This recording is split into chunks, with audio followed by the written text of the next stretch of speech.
Hello बच्चा लोग, क्या हाल चाल।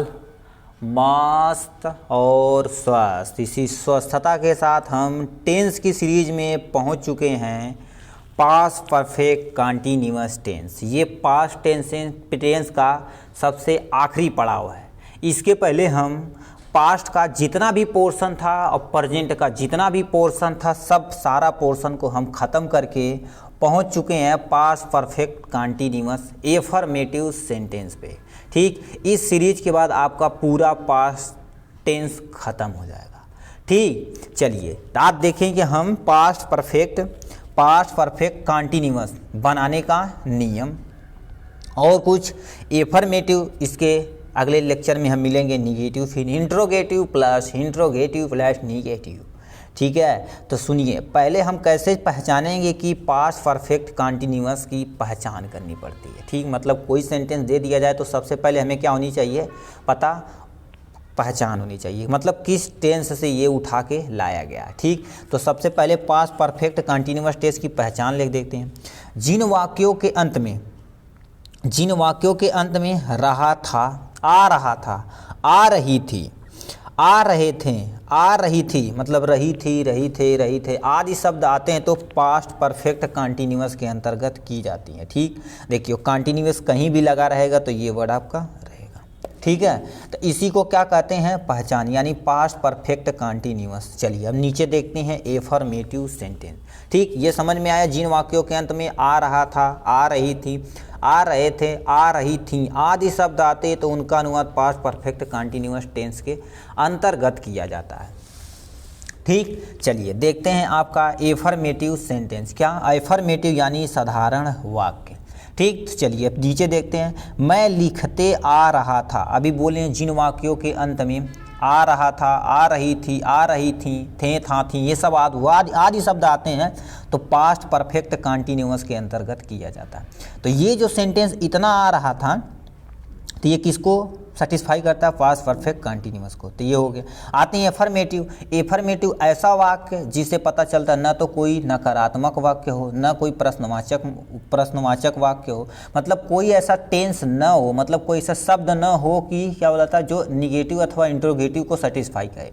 जो सिंपली रहता है तो उसे कोई एफर्मेटिव बोलते हैं। तो क्या लिखा, मैं लिखते आ रहा था, तो मतलब ये sentence past perfect continuous affirmative को एकदम अच्छे से सेटिस्फाई कर रहा है। ठीक, तब इसे अब हमें कैसे बनाना है, मतलब कैसे बनाना है तो इसे हमें पता होना चाहिए। मैं लिखते आ रहा था तो क्या चीज़ लिखें, क्या कुछ कर्ता कौन पहले लिखें, सहायक क्रिया कौन लिखें, ये सब चीज़ें हमें आनी चाहिए। तो सबसे पहले हमें देखना चाहिए बनाने का नियम। क्या, बनाने का नियम और एक प्यारा सा सूत्र है। ठीक है, चलिए आते हैं किस पे, बनाने के नियम पे। ठीक है, ध्यान से सुनिएगा इसे, बनाने के नियम को। बनाने का नियम और नीचे जो ये सूत्र दे रखा है इसे आप कर लिए तो कोई भी सेंटेंस पास्ट परफेक्ट एफर्मेटिव का आपको बचने वाला नहीं है। ठीक है, सुनिए, देखिए क्या लिखा है, बनाने के नियम।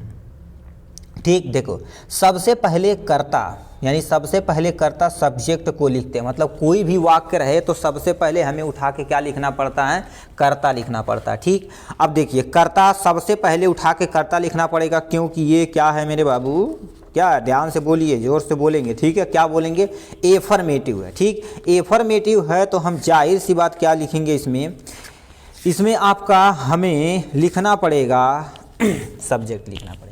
उसके बाद सहायक क्रिया के रूप में किसका प्रयोग करना पड़ा, हैड बीन का प्रयोग करना पड़ेगा। क्या, सहायक क्रिया के रूप में हमें हैड बीन का प्रयोग करना पड़ेगा। किसका, सबसे पहले कर्ता, उसके बाद सहायक क्रिया के रूप में हैड बीन का प्रयोग करना पड़ेगा। ठीक, चाहे कर्ता एक वचन हो या बहुवचन हो, हमेशा हमेशा हमेशा हैड का ही प्रयोग होगा।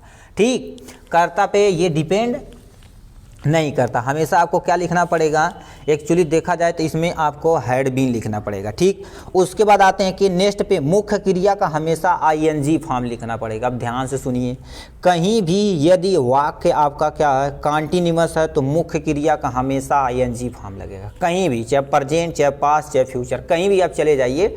ठीक है, कहीं भी चले जाइए तो वो यदि कंटीन्यूअस रहेगा तो मुख्य क्रिया का कौन सा फॉर्म, आईएनजी फॉर्म लगेगा।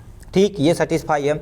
उसके बाद बचे शेष शब्द की अंग्रेजी लिख देते हैं। मतलब सबसे पहले क्या करना है, आपको कर्ता लिखना है, सहायक क्रिया के रूप में हैड का प्रयोग करना है, उसके बाद मुख्य क्रिया का आईएनजी फॉर्म लिखना है, उसके बाद शेष बचे हुए शब्द को एज इट इज लिख देना है। ठीक, ये था आपका टोटल रूल यानी बनाने के नियम। अब इसी पे हम क्या कर देते हैं, जो पढ़े हैं इसी को अप्लाई यहाँ सूत्र में कर देते हैं।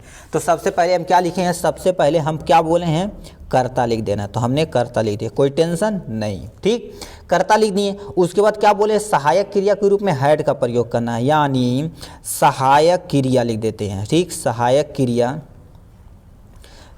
क्रिया के रूप में किसका प्रयोग करेंगे, एक्चुअली हैड बीन का प्रयोग करेंगे। ठीक, हैड बीन का प्रयोग करेंगे। उसके बाद हमें क्या बोले हैं, देखो मुख्य क्रिया का आईएनजी फॉर्म, तो हम यहाँ लिखेंगे मुख्य क्रिया लिख देंगे। ठीक है, मुख्य क्रिया लिख देंगे, उसका कौन सा फॉर्म, एक्चुअली आईएनजी फॉर्म लिख देंगे। ठीक, मुख्य क्रिया का आईएनजी फॉर्म लिख देंगे। ठीक है, मुख्य क्रिया का आईएनजी फॉर्म, शेष बचे हुए शब्द को, जितना भी अन्य शब्द बचेगा यानी ऑब्जेक्ट वगैरह सारा आपको इसी के बगल में चिपका देनी, उसकी अंग्रेजी लास्ट में फुल स्टॉप ऐसे लगा देना है। ठीक, तो ये था। अब यदि इंग्लिश में लिखना चाहें तो हमें क्या लिखना है, सबसे पहले आपको सब्जेक्ट यानी कर्ता लिखना है, फिर क्या लिखना है, हेल्पिंग वर्ब लिखनी है। ठीक, हेल्पिंग वर्ब लिखनी है। ठीक, हेल्पिंग वर्ब में क्या लिखना है, हैड का प्रयोग करना, हैड बीन का प्रयोग करना है। ठीक है, हैड बीन का प्रयोग करना है। उसके बाद मेन वर्ब लिखना है, क्या लिखना है, मेन वर्ब का आईएनजी फॉर्म। मेन वर्ब का कौन सा फॉर्म, आईएनजी फॉर्म हमें लिखना पड़ेगा। ठीक है, उसके बाद क्या होता, अदर वर्ड जो भी रहेगा, अदर वर्ड जो भी रहेगा उसे लिख कर क्या कर देना, फुल स्टॉप ऐसे आपको लगा देना। इतना आपको करना पड़ेगा। ठीक, मतलब कर्ता, सहायक क्रिया, मुख्य क्रिया का आईएनजी फॉर्म, अन्य शब्द को जोड़कर हमारा पूरा सेंटेंस क्लियर हो जाएगा। ठीक, तो ये हमने देख लिया बनाने के नियम तथा सूत्र। आप सुनिए, यहाँ से आप एक छोटा सा स्क्रीनशॉट ले सकते हैं, यहाँ से बनाने के नियम से यहाँ तक का। ठीक, यदि स्क्रीनशॉट ले लिए हैं तो चलिए, यदि नोट बनाएंगे तो आपके लिए बहुत ही बेनिफिशियल रहेगा। ठीक है, चलिए अभी ये पढ़ लिए, तो ऊपर जो ये सेंटेंस दिया है तो इसे कैसे बनाएंगे। ठीक, सबसे पहले कर्ता यानी कर्ता मैं है, तो हमने क्या लिख दिया, आई का प्रयोग। सहायक क्रिया के रूप में हैड या हैड बीन का प्रयोग करना, चाहे कर्ता एक वचन हो या बहुवचन, तो हमने क्या लिख दिया, हैड बीन कर दिया। ठीक, हैड बीन कर दिया। देखिए ये हो गया। अब लिखने का क्या हो जाएगा, राइट हो जाएगा। तो ठीक, राइट हो जाएगा, उसका आईएनजी फॉर्म, तो हम क्या लिख देंगे, राइटिंग लिख देंगे। उसके बाद फुल स्टॉप लगा दी, आई हैड बीन राइटिंग, ये आपका बनके तैयार हो गया। मैं लिखते आ रहा था, तो मतलब ये हुआ कि नहीं, देखो आई सहायक क्रिया, वर्ब का आईएनजी फॉर्म, कंप्लीट। ये था टोटल सेंटेंस आपका वाक्य पास्ट परफेक्ट एफर्मेटिव। अब चलिए नीचे देखते हैं, इससे रिलेटेड बहुत सारा, कम से कम 4-5 वाक्य देखेंगे और बनाएंगे, जिससे हमारा ज़्यादा कॉन्सेप्ट क्लियर होगा। ठीक है, ये देखते हैं आपका एक प्यारा सा वाक्य, जिससे 4-5 हम वाक्य देखेंगे और इसे बनाएंगे, जिससे कॉन्सेप्ट क्लियर होगा। ठीक है, चलिए लिखा है, मेरे पिताजी 1990 से पढ़ा रहे थे। कितने, 1990। ठीक, एक चीज़ आपको सूचना है, ये हम देखिए इसमें एक वाक्य आता है, मतलब सिंस और फार का प्रयोग, सिंस और फार का प्रयोग। ठीक, इसके पहले आप यदि पास्ट परफेक्ट वाला वीडियो नहीं देखें, किसका, पास्ट परफेक्ट का एक छोटा सा वीडियो है, उसके यदि आप नहीं देखे हैं तो आपसे गुजारिश है वहाँ जाकर आप पहले उस वीडियो को केवल देखिए, कुछ नहीं, मतलब पास्ट परफेक्ट को यदि आप देख लेंगे सिंस और फार का, उससे आपका कॉन्सेप्ट क्लियर होगा। अब वो भी नहीं देखना चाहते हैं तो यानी सिंस और फार पे क्या कर दिया, एक छोटा सा वीडियो बना दिया गया, सिंस का यूज कब करना है, फार का यूज कब करना है, उसके लिए एक स्पेशल वीडियो बना दिया गया, उसे आप देख सकते हैं। ठीक, क्योंकि इनमें हम क्या करेंगे, कभी सिंस का कभी फार का प्रयोग करेंगे, इससे आपको ज़्यादा क्लियर होगा। ठीक, ये देखे रहेंगे तो और क्लियर आपका होगा। चलिए, कोई नहीं देखेंगे तब भी आप समझदार हैं तो उससे आप समझ जाएंगे। ठीक है, लिखा मेरे पिताजी 1990 से पढ़ा रहे हैं, तो मेरे पिताजी, तो क्या लिखेंगे, पहले कर्ता की अंग्रेजी, तो हम क्या लिख देंगे, माई फादर, यहाँ लिख दिए, कोई टेंशन नहीं। ठीक, माई फादर हो गया। ठीक है, माई फादर। अब क्या लिखेंगे, हम बोले हैं कर्ता, उसके बाद सहायक क्रिया के रूप में हैड बीन का प्रयोग करेंगे, हैड बीन का प्रयोग कर दिया हमने। उसके बाद क्या बोले, पढ़ाना एक काम है ना, यानी क्रिया है, तो हमने क्या लिख देंगे, टीच लिख देंगे। इसी का कौन सा फॉर्म, आईएनजी फॉर्म, टीचिंग लिख दिए। ठीक, my father had been teaching. ठीक, कब से पढ़ा रहे हैं? 1990 से। तो हम किसका प्रयोग करेंगे? एक्चुअली सिंस का प्रयोग करेंगे। Since 1990 full stop. ठीक, my father had been teaching since 1990। ठीक है, 1990। ठीक, तो ये आपका कॉन्सेप्ट क्लियर होगा। एक वाक्य बना। अब लिखा क्या है? नेक्स्ट सेंटेंस पे आते हैं।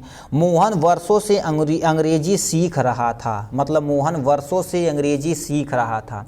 ठीक, तो देखिए मोहन करता तो मोहन की अंग्रेजी आप बनाइए यहाँ से। ठीक, बिना सोचे सहायक क्रिया के रूप में हैड बीन का प्रयोग कर दीजिए। ठीक, हैड बीन हमने यहाँ प्रयोग कर दिया। ये हैड है, एच है। ठीक है, हैड बीन का प्रयोग कर दिया हमने। उसके बाद क्या? सीखना। सीखना का क्या हो जाएगा? लर्न हो जाएगा। इसी का आईएनजी फॉर्म यानी लर्निंग हो जाएगा। ठीक, क्या सीख रहा है? अंग्रेजी। तो हम क्या लिख दिए? इंग्लिश। इंग्लिश हो गया। वर्षों से, तो वर्षों से मतलब फॉर ईयर। ठीक है, फॉर ईयर्स।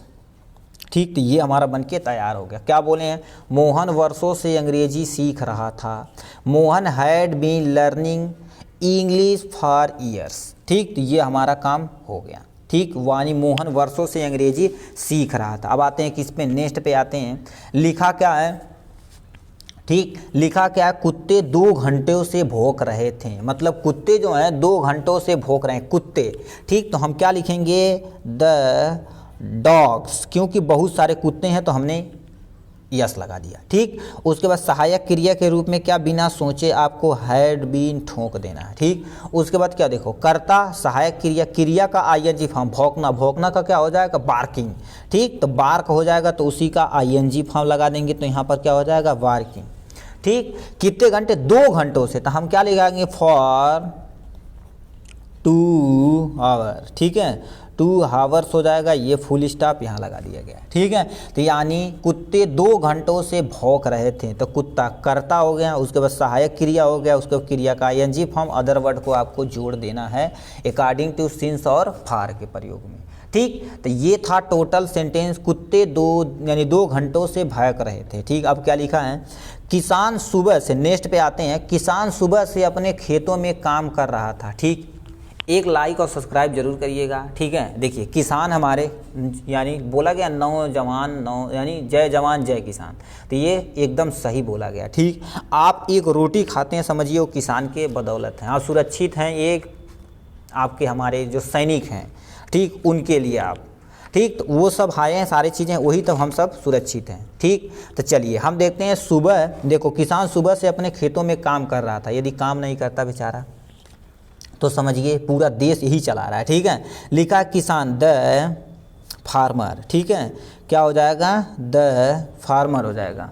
ठीक, द फार्मर यहाँ पर लिख दिया गया। ठीक, अब हैड बीन हमको क्या लगाना ही लगाना पड़ेगा, हैड बीन हो जाएगा। ठीक, क्या कर रहा है? काम कर रहा, तो क्या हो जाएगा? वर्क हो जाएगा। ठीक, वर्क हो जाएगा, इसी का आईएनजी फॉर्म यानी वर्किंग हो गया।